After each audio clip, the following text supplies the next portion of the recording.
What is going on, baseball fans? Welcome to Baseball as Intended, episode 9. We're going to be talking a little bit about the WBC final, the ending of it, and what an ending it was. And we're going to be talking about the projections. We're going back to the projections, American League projections.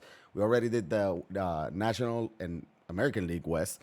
So time to move on to the Central. This is Yeyo alongside my good friend, Jon.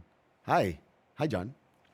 My good friend Yeyo, how are you? I'm still battling something, allergies, WBC effect. I don't know. My throat is still not 100%, but we're good. Other than that, I'm good because this week we have baseball. you have an illness at this point. I think once it lasts 3 weeks, like that's an illness that you're dealing with. Do you think if somebody offered me a contract, I wouldn't pass the physical like Carlos Correa did? You'd pass. Thank you. You'd Okay. pass. Okay. Then Yeah, because it's undiagnosed. We don't know what's wrong with you. Well. We don't know but you're battling through. Somebody knows what's wrong with Carlos Correa. We'll probably talk a little bit about Carlos Correa a little bit later on. But yeah, World Baseball Classic is over with. And what a 2 weeks it was. You know, Incredible. It ended up with USA Japan final. Honestly, two of the best teams. There were top two of the top three. I think the DR was a little bit higher than Japan, at least betting wise. But I mean, it was the two best teams, especially the two best playing teams. It was an amazing matchup. Japan obviously won it 3-2. What are your thoughts about the final? And I know, everyone's going to talk about Shohei Ohtani against Mike Trout, the last out time run. Right. It was electric, even though it wasn't a high scoring game and, all that, but it was electric. No, it was awesome, and it did feel like the two best teams. And this is no disrespect to the DR or anything like that, but they got bounced in the group stage, and I didn't find myself watching that tournament saying, "Oh, if the DR were here, they'd be doing something different." Like it felt like the two best teams. It was obviously like a movie there at the end, but to me, and the thing I'm happy with, because Japan brought their all-star team, right? And I mean, it is a loaded all-star team. The U.S. did too. I was concerned, obviously, about the pitching, but they only gave up three runs. I mean, they lost 3-2. Technically, you could say, well, maybe they could have held them to 1, sure, but it's not like their pitching looked overmatched or anything like that. It was a really well-fought game. Japan's stars showed up, to be honest with you. Ohtani coming out of the pen at the end there. Like we said, it was just an absolute movie, but congrats to Japan. I was rooting for USA, but really at that point, you're just watching and looking for a good baseball game. And I remember when Schwarber hit, the home run to get it to within a run, it was like, here we go. And then we knew it was set up for that Trout-Ohtani matchup, which is just so tough because you're asking Trout in that spot, hey, do something magical against Ohtani. And then Ohtani does what he does. It was an absolutely perfect end to the WBC. What'd you think? And it did not disappoint, right? My initial thought was the same as far as everyone talk about how U.S. didn't have the best pitchers. They did not lose because of pitching, No. Their offense, obviously Japan pitching was legit. And, who knows what could have happened. We know that Japan, all of their stars and are lefty hitters. And you saw them struggle a little bit against Mexico and Patrick Sandoval. Maybe if you had a lefty going against them, Clayton Kershaw, who ended up dropping out at the last second, maybe Right. could have been a better. But if you would have told U.S., hey, Japan is going to score 3 runs in this final, they would have taken it 10 out of 10 times because they know that their offense could score more than 3 runs. It just didn't happen. But an amazing tournament for the U.S. Obviously, they didn't go back to back. Japan is back on top of the mountains. They're just another final trip and another second-time champion. So we've had 5 champions, 2 by Japan. We got U.S., Dominican, and No, three by Japan. 3 by Japan. I believe. And One by the Dominican, one by the USA. Yeah. So Japan has been dominated this event ever since it started, right? And again, they did it again. They're just full of stars. That third baseman for them is going to be a problem. I can see him coming to the big leagues maybe in the next 3-4 years. I don't know. Yoshida He led the WBC in How excited RBIs. are you? As a Boston Red Sox fan, I cannot be more excited. And I knew he was good, right? Because when you look at Japan, the hitters that come out of Japan, they're usually very solid, very technique wise, and kind of fundamentally sound, right? But I mean, he surprised me. He surprised me. I mean, obviously he was hitting fourth. He was hitting the cleanup spot hit behind Shohei. He was always coming with runners on, but I'm happy to see that as a Red Sox fan. So I was excited about that. But again, the ending couldn't have been any better. I was a little worried at one point. I was like, what if Mookie walks this off? We're never gonna get to see Shohei versus Mike Trout. But he ended up grounding into double play. Mike Trout was the tying run. But I don't know. A lot of people are saying kind of like, well, it wasn't that big of a deal. That matchup is like, you're literally the top two players in the world who are teammates, which they may never face each other. Otani was throwing 100 and 102 by him and then gave him the hook, that nasty slider to strike him out. It was a great ending. That was a whole game within the game. And I know some people, like you said, say that didn't matter. I think that was Mad Dog that said that. And that was just such a bad take. I mean, I think you can say, I don't view it as big as some people. Okay, fine. Not everyone's going to be as excited as we are about it. But that was a high leverage situation. And we saw it. We were watching the at bat, talking like every pitch. And he threw a couple fastballs by him. And you could see Trout get geared up. Like, I don't think he was going to throw another one by him. I don't think Trout was going to let it happen. So what did he do? Probably broke off the nastiest breaking ball he could have thrown in that situation. It was huge. Japan, though, they impressed me every time. I mean, we said it from the beginning. You look at that lineup, and like you're saying, we may see this guy in the big leagues. I think there's a lot of guys at some point, because obviously they have their contracts then there, and then they hit some sort of free agency. A lot of those guys could play in the big leagues tomorrow. A lot of them. Especially the pitchers. That 21-year-old is a stud. He was throwing Sasaki, 102 yeah. and a splitter from hell that broke to the side as well, kind of like a slider splitter. It was weird. He's going to be a stud at 21 years old. Like, it's crazy the amount of talent that they have. And you've been saying this since day one, that they're one of those teams that they don't beat themselves. You have to go beat them. And that's what makes them even tougher, because they're deep, but they're that good. They just don't make mistakes. And it's good baseball. It's good baseball at the end of the day. They're talented and they're fundamentally sound, which is just that deadly combination. Because the U.S. had chances against them too, in the sense of having runners on base, and they knew, when they had to turn the double play, when they had to make pitches. It was awesome, man. I'm excited for the next one, but it has me even more excited for the regular season coming up as well. It was just like, it was an appetizer that you're like, oh, I'm full. This felt like a meal, but it was an appetizer. I'm fired up for the season now. I wish every spring training was like this, where we had WBC, but unfortunately we have to wait until 2026, which USA is already, calling the big names. Come on down. Let's play. Let's go to war. Because they don't want to finish second, right? They're the U.S. They got the best players in the world. They want to see them there and see them shine. Now, WBC, it gave us a lot of good moments. The highest of highs, the Trey Turner. We're always going to see those Trey Turner highlights in that Grand Slam. We're going to see a lot of Randy Arozarena. Another dive by Javi Baez, or, slide by Javi Baez, avoiding the tag. Disappointment in DR. It was a WBC full of memories. So cannot wait for the next one. But let's go ahead and talk about the American League Central. And I think the American League Central it might not be the best division when you really look at it, right? But Agreed. We're going to go ahead and start at the top. Let's talk about the Cleveland Guardians. And the Cleveland Guardians won 92 wins last year. They ended up getting eliminated by the Yankees in a Game 5. It was a great series. They took the Yankees to the very end. And their over-under projection is at 86.5. What do you have Cleveland at? And I think that's a very interesting number. Again, the team, is not much different than last year, but 86.5 for the Cleveland. Is Cleveland going over 86 wins?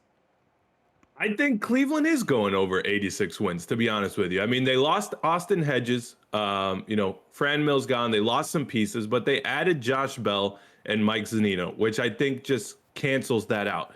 And to me, I don't really see how they would lose. When we always look at what they won 92, and you're saying they're 6 games worse. I don't really see it. I like their infield. They've got Jose Ramirez, which I've always told you and anyone who will listen, I think is an absolute bona fide superstar. He's still at third base. It looks like the middle of their infield now is pretty good with Andres Jimenez, who's turning into a really good player. Somehow they found something with Ahmed Rosario. And then Josh Bell over there at first base. I think that's more than enough in that division to keep them, I'd say, still right around the 90 win total. I don't see them taking a big step back. That number kind of confuses me just a little bit. But I'll take the over on that one, and I'll feel pretty good about it. It is one of those numbers where you're like, what do Vegas know that we don't, right? Because it feels like a big gap. They're not worse. They might not be a whole lot better, but they are another year together coming into the season, and that matters, right? Maybe a little bit of a sophomore slump for Steven Kwan. He had a very good rookie year. Maybe he would have won Rookie of the Year in a lot of different years, but not with the Julio one there. Ahmed Rosario is another year in Cleveland is going to be better, you would think. Andres Jimenez has a bright future ahead. They brought in Josh Bell. Josh Naylor is not afraid of the moment. The starting five, they got Bieber. They got McKenzie. Who else they got? Civale, Quantrill, Plesac. That's a solid five. It is very solid. Starting rotation. They're going to have the best closer in the game because Edwin Diaz went down in the WBC. The second best closer was Emmanuel Clase. You got the best closer there. You still got a couple arms there as well with Karinchak. They're deep. They're a deep team. Now, my initial thought is like, well, maybe Vegas, with the change of schedule, right? Maybe they won 92 because they had to face a lot of Detroit and a lot of Kansas City, and they took advantage of that. But I see them winning around 89, 90 wins. They are a playoff team. I see them winning the division. I'm definitely going over as well for Cleveland. I think 86.5 is a little bit too low for them. They're too talented and too deep, in my opinion. And when I look at the rest of the division, nothing jumps out. Like, who's going to beat them? I don't know if anybody's going to beat them. No one's making that jump, right? And like you said, the lack of divisional play, I thought about that, right? But when you're playing everybody, you're also playing bad teams from other divisions, So I don't know how much that factors in. I think they still beat up on a lot of bad teams, and I don't see them taking a step back here at all. I don't see, like you said, I always get scared when I disagree with Vegas. It's very concerning. But I look at this team, and it looks to me very, very similar to the team, from last year. And so I'll count on them to do the same thing, in my opinion. Now, let me say this. Jose Ramirez, he finished second in the MVP 2 years ago in the COVID season. He finished sixth in 2021, and he finished fourth in 2022. Will he be top 3 MVP this year? I think he'll be close. He's a hitting machine. He's an absolutely hitting machine. And I don't want to say he's done it quietly because we've seen it over and over, but it doesn't seem like he gets the hype that some of the other people get. But he's a switch hitter, power hitter, plays a premier position, third base. I'll put him top 3. Sure. Why not? 3. I mean, you got Ohtani, you got the Trouts. Judge is not going to have the same year he had last year. I can definitely see him top 3. They're going to win the division, but he can be right there. He's that good of a player. And, obviously they're going to go as far as he takes them. Yes. And I think they're probably going to go into this season feeling very good about themselves, especially how they battle against the Yankees last year. And, maybe losing in a certain way in the playoffs can hurt your team morale, I guess, for the following season. But what they did last year, I think it can help them. Somebody like Oscar Gonzalez had some big at-bats, a lot of experience that you get in that postseason run. So I'm going over as well on the Guardians. Let's move over to the Minnesota Twins. And the Minnesota Twins, their over-under is 84.5, and they won 78 games last year. We all know who's back for Minnesota. Other than that, what do you got for Minnesota? Over under 78.5. Or over under 80. And I know Carlos Correa. Yeah. I'm going to take the under on Minnesota. I'm going to take the under. I don't see them making a big jump, even though they stayed very busy. Like I was saying, they added Pablo Lopez, they added Christian Vasquez, Joey Gallo. Everyone wants to give him a big pat on the back because of the shift. I think we've seen so far. I don't know how much of a difference that's going to make, but they had some departures as well. They lost Luis Ariz. Now they got Pablo Lopez for him, but if you watch the WBC, this guy looked like a stud. He was a batting champion last year. They lost Urshela, who quietly, we looked at the numbers, was very solid for them. And then I look at their rotation. It's very good, but there's some question marks at the end. You got Maeda. He was hurt last year. They're a little bit better. I don't think they are all that much better. They got a steal with Correa. They wouldn't have been able to get him, with that money. It had it not gone the way the Giants and the Mets, that whole ordeal. If that hadn't happened, they don't get them at that price. So I think it was good that they jumped on that, but I don't think it's enough. I think they're trending upward a little bit, but I'm going to take the under, a scary under. I'm not very confident about it. I think this was the toughest one to pick in the division. Yeah. They won 78. They're over on this 84.5.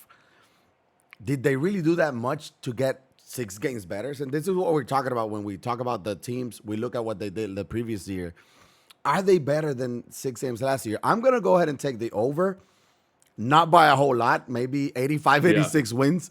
I'm hoping Joey Gallo helps that offense. I think obviously Carlos Correa, another year in Minnesota, he's probably going to feel a little bit more comfortable. He knows that's going to be home for at least the next 6 years, so that's going to help. I expect that that's going to help. They added Christian Vasquez, who could probably help a little bit as well for that pitching rotation. He can hit a little bit as well. We saw what he did in WBC and opening that DR game with a home run. But Jose Miranda, a second year following his rookie season, he has a very good rookie year. He's going to be playing next to Carlos Correa, his countrymate. I think that's going to help. Their bullpen is very solid. Jorge Lopez, they got Duran. I'm going to take the over, and I don't think they're going to win the division, but I think they're going to be battling for that wild card spot. I do think Cleveland is that much better than them, at least 4 or 5 games maybe. But I have them at like 85, 86 games. Big year. Obviously, the question mark for Minnesota is going to be Byron Buxton. He's been hurt every single year, it feels like. If he gives you 130, 140, this is a guy that has all the tools. Like, he's an MVP caliber player if healthy, but that's a big if. And he hasn't been healthy recently.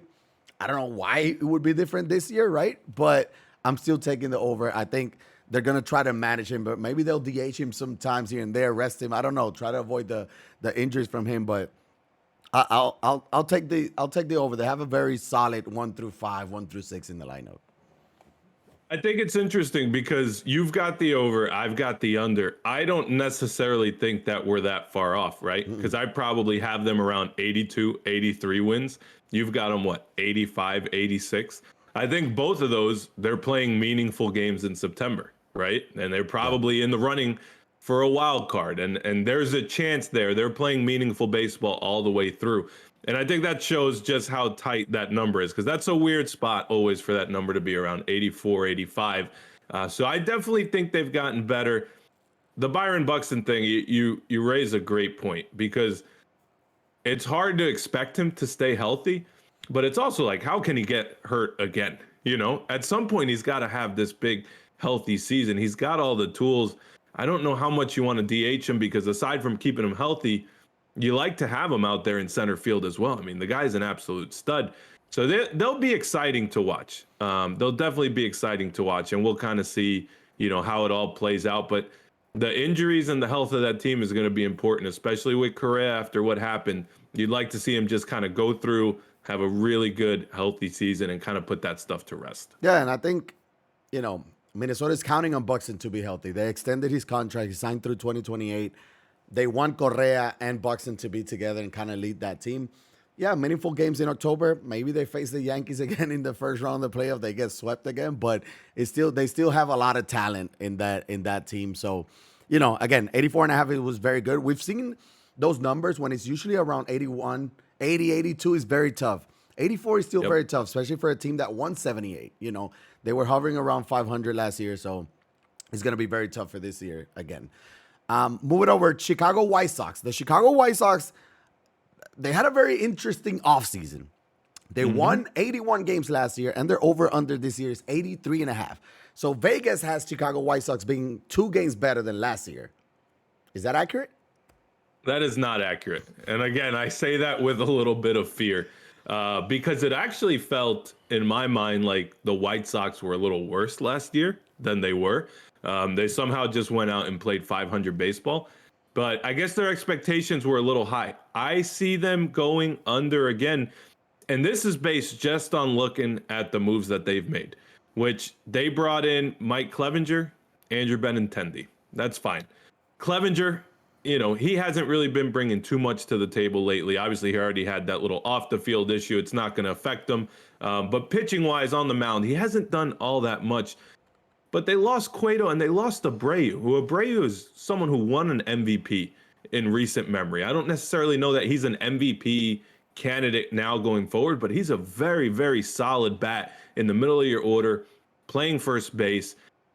And they just let him go, and I don't see what else they have. They got these young prospects. They have Tim Anderson's obviously very, very solid, and I'm not saying he's a young prospect, but he's someone that you can count on. But Luis Robert, still waiting for him to stay healthy and kind of live up to his potential. Yoan Moncada, I think at this point you're starting to say he may not live up to his potential. I don't really see a reason to think Yoan Moncada is going to break out, at any point here. He's hitting in the low 200s, and then their rotation. Dylan Cease is an absolute stud. I don't see too much else in that rotation to kind of pull them along way over that, over number. So I'm a little bit disappointed in the White Sox. They had some disappointing years. I think that continues. I think they go under. I think, talking about how tough of the decision or of over under is when you're around 81. They won 81 games last year, and their over under is 83.5. I don't think they're better than last year. Maybe, Tony La Russa was the reason why they were, I don't know. Maybe I don't know. I don't know how much of an impact that really had. I'm going. This is another tough one. I think the Minnesota one was a little bit tougher for me, but I'm going under for the White Sox. Dylan Cease had an amazing year. Can he repeat that? That's a question mark. Lucas Giolito had three straight good, decent years, right? Sub-4 ERA. This past year, he was closer to 5. He needs to bounce back. They're saying a lot of good things about Giolito. I don't think Clevenger has much left, even though he's not going to be suspended. He's been on his way down, so can you really count on him? I don't know. Michael Kopech has shown, kind of flashes of good things. He throws hard. That's one thing. I think the loss of their closer is going to be, is going to hurt. Liam Hendricks not being there. I don't know how long he's going to be out. Obviously, he was diagnosed with cancer. We'll see how that affects them. But, I don't know. I just don't know. Jose Abreu was a big loss. Yep.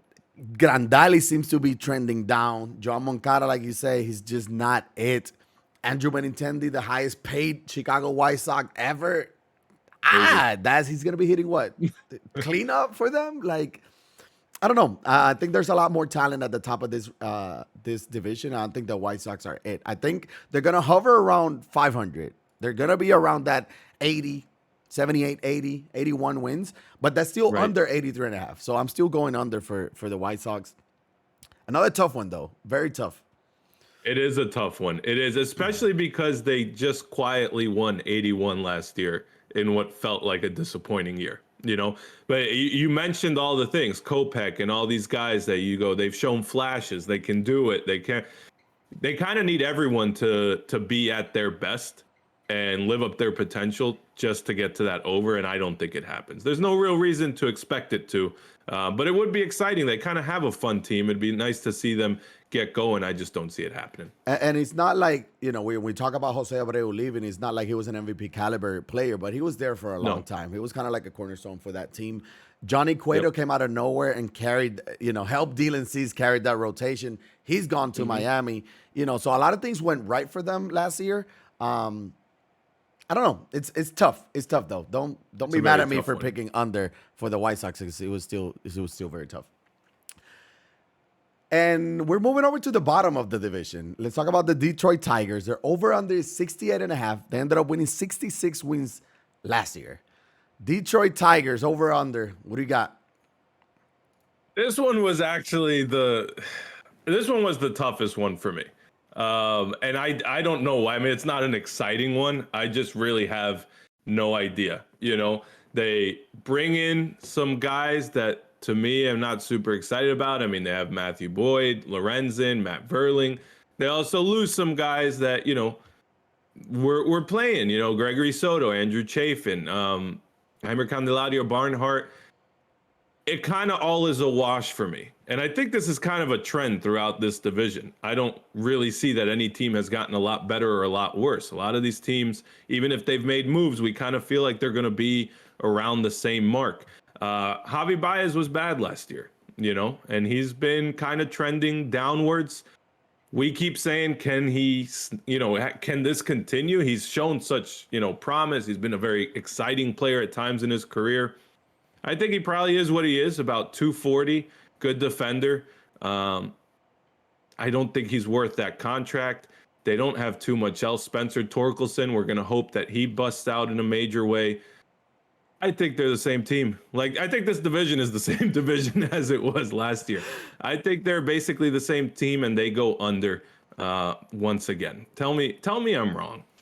I don't think I can say you're wrong. I don't think they're better than last year. 60 and a half when they just won 66. They didn't do much either. Now, Javi Baez was not good last year. Led the league in errors. He wasn't good offensively. He is the front of his jersey says Detroit. It doesn't say Puerto Rican. There's two different Javi Baez, right? Oh, love it. I mean, but you agree, right? Like Javi Baez for Team Puerto Rico is not the same Javi Baez for Detroit. Javi Baez for Team Puerto Rico still chased a lot of sliders down and away. That but he yes, did, but he plays with a little extra. but he did. He does a lot of things, and there's a lot of like with Javi Baez, you take the good with the good and the bad with the bad, right? He's very good, is very good, and he's very bad, is very bad. But there was a lot more bad last year than this year. Maybe he's a little bit better. I don't know. Maybe the shift does help him. We when we talk about the shift, we usually talk about the lefty hitters, not the righties. Yeah. Maybe it's gonna help him, but he has to stop swinging at the off speed in the dirt and in the left batter's box. That's the number Does one he thing. know that? I think he knows that, right? It's just It might hard be. for him to do. It's hard. I mean, hitting in the major league is very hard. I'm not saying it's easy, but my goodness. Spencer Torkelson had a little bit of a rough start to his. He was one of the biggest prospects Yep. in baseball, and he wasn't great. He can be much worse than that. So, like, even though I know I may be contradicting myself a little bit, but it's just when I look at that team on paper, Miguel Cabrera doesn't have much left. It's his farewell No. tour. That's gonna be Yep. cool, right? One of the best, greatest hitters of all time. That's gonna be cool, but they just don't have anything. They lost Gregory Soto with what's a very good piece in the bullpen. So what else do you have? You got a lot of, I don't know, young guys ish maybe, and I don't know. It's gonna depend on if everybody get better. Torkelson, is he just gonna be one of those 4A players where he destroyed baseballs in the minors and the major leagues is just not it? I don't think so. I think he's gonna be very good. And then Riley Gearing as well. You gotta see, Jonathan Scope is past his prime. I just don't see anything here that would tell me like, yeah, they're gonna be closer to 70 wins than to 65. So I'm gonna have to take the under for the Tigers as well. Yeah, and another point I wanted to make as we agree on most things here, which is weird. This is AJ Hinch's third season. And I don't know about you. I think you agree. We thought he was a great hire, right? And he had the only way the Detroit Tigers were going to get AJ Hinch when he was dominating over there with Houston was because of that scandal. And that whole situation that unfolded, he was able to come back. They were there to scoop him up. But even him, great manager, knows how to win, knows how to lead a clubhouse. There's not much he can do with this team. And that kind of convinces me as well that they're really not all that good, because I think he can get a lot out of his players. I think he knows how to run a system, but he cannot do much with these guys. And I just don't see them improving. And it's a shame. I wanted to see them improve. I liked when they went out and got Javi. I liked when they got AJ Hinch at the helm. It just hasn't come to fruition yet. I think that reminds me of you saying San Francisco is not your fault. You tried, but it's not your fault. AJ Hinch, it's not your fault. No matter who you have at the helm, in Detroit, they don't have a team to compete to win 75 plus games. It's just they don't have the talent. You need talent to win games, and I just don't think they have it. So maybe Houston is different. It's just weird. Everything that they do, it just turns into gold. Every So even yes, AJ Hinch, yes. even AJ Hinch. Moving over to Kansas City. Kansas City Royals over under for 2023, 68 and a half. They won 65. So very similar to Detroit. Same over under. They were one game worse than Detroit Tigers. Kansas City, they made some moves. Maybe the team that made the most moves. I don't know. AL Century is weird, like you mentioned. Kansas City, over under. Kansas City's going over. I can't be negative this many times in a row. Kansas City, in a way, is Detroit, but with real upside, I think. They have Bobby Witt, one of the most exciting young players in the game. They have MJ Melendez, Vinny Pasquantino. Salvador Perez is still a solid player behind the dish. They did get a couple people. They got Chapman. They got Jordan Lyles, Yarborough. That doesn't move the needle too much for me. For me, what moves the needle is these young guys getting better. Their rotation is okay. Zach Greinke, Brady Singer, like we said, Lyles, all that. But I think you can count on, because their prospects, I think, are true prospects, these young guys. I think you can count on them taking the leap. I think you can count on them getting over. So, I mean, if the over there is 68, I think if you gave me 70, I might go over 70. Not 100% sure. I'm glad it's not there. But I think it goes over because, like I said, they're not at all a great team right now. But they do have real upside. So they go out, they go over this year, then they make a couple moves. I think they're finally starting to trend in the right direction, which has taken a long time. But they'll be a little bit more exciting to watch than a team like Detroit because they have an eye towards the future. So I'll take the over. I think it's easier to say that they have an eye towards the future when you've seen a little bit of that. You know, we talk about Spencer Torkelson. He just didn't deliver. Bobby Witt did deliver a little bit, right? He had 23 home runs, 29 stolen bases. Yes. You can expect a 30-30 year this year, right? Maybe even 30-40 with the bigger bases, I guess. It's at least realistic, right? You can at least say, this is a possibility. Yeah. Of course. MJ Melendez, you already saw that he hit 23 home runs last year. Vinny Pasquantino, almost 280 hitter with 20 plus home runs. So we've seen a little bit more than we've seen from the young guys in other teams. So I think that's what separates Kansas City between Kansas City and Detroit. I guess I'm going over as well for Kansas City. I'm excited for the young talent. They don't have much more other than that. They'll go as far as the young talent will take them. Obviously, Salvi being there, there's that veteran presence. I love that Zach Greinke's back in Kansas City. I know, some people might, he's a little weird. He doesn't talk to a lot of people. Well, he is a weirdo, but he's kind of likable. Yeah. Yeah, he's not a leader. Maybe he doesn't seem to be a leader in the clubhouse. But Brady Singer showed promises already last year. He had a very solid year. Aroldis Chapman, he still throws 100, right? What if he starts finding the strike zone in Kansas City? He just needed a change of scenery and he becomes 80% of what Aroldis Chapman has been in the past. That can help.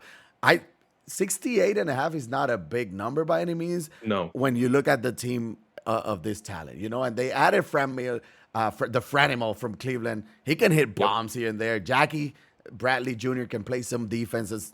That's literally everything and anything he can do. He cannot hit a baseball. But, you know, just some veteran guys as well there. I don't know. I kind of like it. I do think they're going to finish fourth in the division, but I can see them winning 72, 73 games. Yeah, we're not asking too much. We're not saying they're a great team. We're saying they've got some talented players, like you said, with some veteran guys that they'll just go out there for 162 games and probably win about 70 of those, right? I mean, that's as simple as we're making it, out to be. And I don't think that's a high task for them. So, yeah, I think this is a pretty straightforward division, right? We're going to run it down who we got going through. I think it's kind of obvious. Yeah, I think we agree on all the picks except the Twins, right? So, I think we both agree that Cleveland is going to take it. Right? Number one. Yep. I think we both agree that Minnesota is going to be battling for a wild card spot around that 80-ish, low 80s win. Yeah, that's why I said, I mean, even the one we disagreed on, I don't think it was egregious, right? I think it's by a couple games. I still have them second in the division. Even though I took the under, I think that under is second best. I mean, you did take the under in Chicago as well, so that just tells you Right. where you have Minnesota. My brain there. it works flawlessly. Yeah, it makes I sense. would not say all that, but and then we got Kansas City and Detroit. I hate agreeing with you in 4 of the 5 picks. I think this is the first division that we've agreed so much. Yeah. But it is kind of like a boring division. There's not much going on. They didn't make the biggest splash in the offseason either. Yeah. Again, it's baseball. We expect surprises. I can expect surprises. We'll see. If you had to pick a team to be like, hey, Cleveland's not going to win, would it be, do you think Minnesota has a realistic chance at winning the division? I don't think they have a realistic chance, but I mean, if you say it's not going to be Cleveland, it has to be them. But there are things that could go right for Minnesota. I mean, Byron Buxton is at the top of that list, right? If Byron Buxton stays healthy, he can put together an MVP caliber season. And then you see what Correa does with a chip on his shoulder. Correa, you can argue he's been a very good shortstop for a long time, good offensive numbers. But a lot of his moments have been in the playoffs, in the big moments. I think there's still an opportunity for him to put together a full-on monstrous year. So if they're going to do something like that, like you say, I think that's the path. It has to do with health and 2 of their stars really carrying the team there. I don't see it happening. And when we say Cleveland or the Central being a little bit of a boring division, I agree. I really do like Cleveland a lot, though, especially when we see them in the playoffs, like you said, against the Yankees. They're a very fun team. I like them. It's just that there's not a lot of drama, I think, in the division itself. Yeah. They're just solid all around. Boring, kind of like the San Antonio Spurs of the 2000s or whatever. It's like, they're good. Right. They'll win. Like, we appreciate what they're doing, but we'll catch you in the playoffs. Yeah, we'll see you then. All right, let's walk it off for this episode. We talked WBC. That's over with. We talked AL Central projections and all that. This week, we're a couple days away from opening day. I cannot wait. John, anything you want to add to go ahead and do it. Walk us off. No, that's what I'm excited for is opening day. And I've gotten more excited. I actually thought when the WBC ended, I was like, the major league games at the beginning will feel a little bit like a letdown almost, like that thought, I'll admit it, hand up, crossed my mind. But I'm actually really excited for it again. I'm excited for the teams because you're looking now for your favorite team, the moves they made. Did they pay off? Are your prospects making the team out of spring training? Are they not? What's that opening day roster look like? And then the grind, there's something special about the grind of the season. And, then coming down to the playoffs and seeing if you get in, what your team looks like. So I'm super pumped up about it. I do agree that there will be a little bit of a kind of down. I mean, the WBC is electric. It's like World Series atmosphere. Opening day is electric as well. It may be a little bit less, but all of these players just finished watching the WBC. I want to see more of that. More of like when you hit a home run, guys, come out of the dugout. Get your guy, like, not necessarily wait for him at home play, but like see more of that passion from these players. And I know obviously there's a lot of mix of cultures and people that come from different places. It's not the same when they're playing everyone from their same country, but I want to see more of that in Major League Baseball. So hopefully the WBC can bring some of that, to baseball and our My TV. But that will do it for us. Episode 9. Next up, we're going to be talking about NL Central, the next episode. And I think that's going to be very similar to this. I don't know if we're going to agree as much, but we'll see. It's going to be a very interesting episode there. Make sure to check us out on all social media. It's right there on the screen if you're watching on YouTube. And if you're on Spotify, make sure to follow it and rate it, and Apple as well. All that good stuff. And we'll check it on the next one. Yes, sir.